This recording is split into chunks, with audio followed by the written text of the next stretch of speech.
দাদা কইতাছে কি তোমরা 9 বছরের শিশুরে দংশন করছে, করে করে বিয়ে করছে। ঘটনা হয়েছে আমার সাথের বান্ধবী হেপি বলতেছে রহিমা করে যে আজকে কি বার, পরে বলতেছে যে আজকে তো বৃহস্পতিবার, আজকে 1 সপ্তাহের গুণা আল্লাহ মাফ করবো, নামাজ পড়ে আল্লাহর কাছে দোয়া ছিল। পরে দাদা আছে দীপুর দাদা বলতেছে এটা কোন হাদিস আছে যে আজকে নামাজ পড়ে দোয়া করলে আল্লাহর কাছে কবুল হইব। পরে সেলিম ভাই বলতেছে যে এটা কোন হাদিস আছে যখন কইছে, পরে সেলিম ভাই বলতেছে এটা তুমি কি জানবা আমাদের ব্যাপারে। সেলিম ভাই বলতেছে তোমরা যাত্রার মধ্যে তো 12 মাসে 13 পূজা। পরে দাদা কইতাছে কি তোমরা মধ্যে তো আছে, তোমরা 9 বছরের শিশুরে দংশন করছে, করে করে বিয়ে করছে।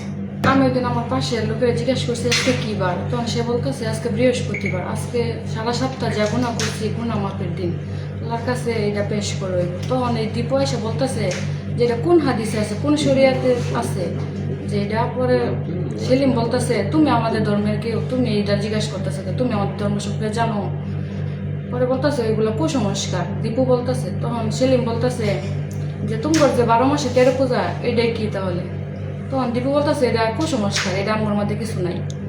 তখন দীপু বলতেছে যে তোমার মধ্যেও তো কুসংস্কার আছে, তোমার নবীও তো 9 বছর শিশুকে দর্শন করে বিয়ে করছে।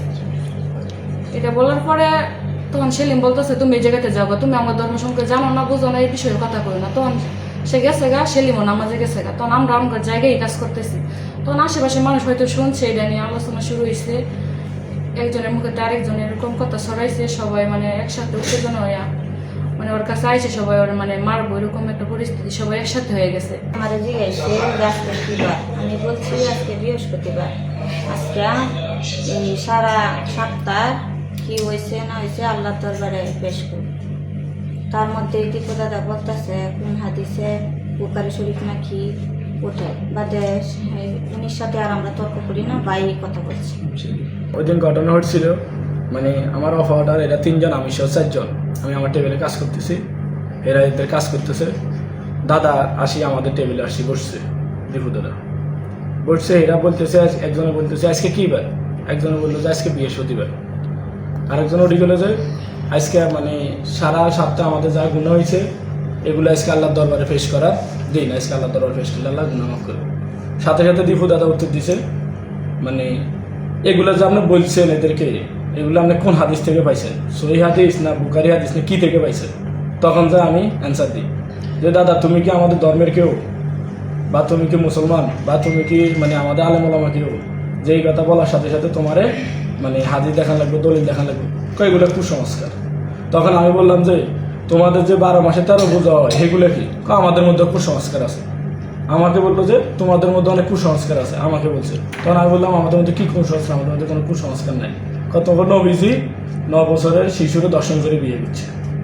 এই কথা বলার পরে পরে আমি মানে দীপু দাদাকে বলি দাদা তুমি উল্টাপাল্টা কথা কেউ না, আমাদের ইসলাম ধর্ম নিয়ে তুমি এখান থেকে চলে যাও। মানে একটু উত্তেজনার সৃষ্টি হচ্ছে, আমি এখান থেকে দাদা তুমি এখান থেকে চলে যাও, তুমি আমাদের চলে যাও। পরে আমি নিজে মানে ঠান্ডা হয়ে পরে আমি অজু করার জন্য যাই, আমি মাগরিব নামাজ পড়ি আসি, মানে পরে আমি আমার কর্মস্থলে যাই মানে দেখি যে পুরো ফ্লোরের মধ্যে মানে এগুলো নিয়ে কানা ঘোষণা হইতেছে, এর সাথে বলতেছে এর সাথে বলতেছে।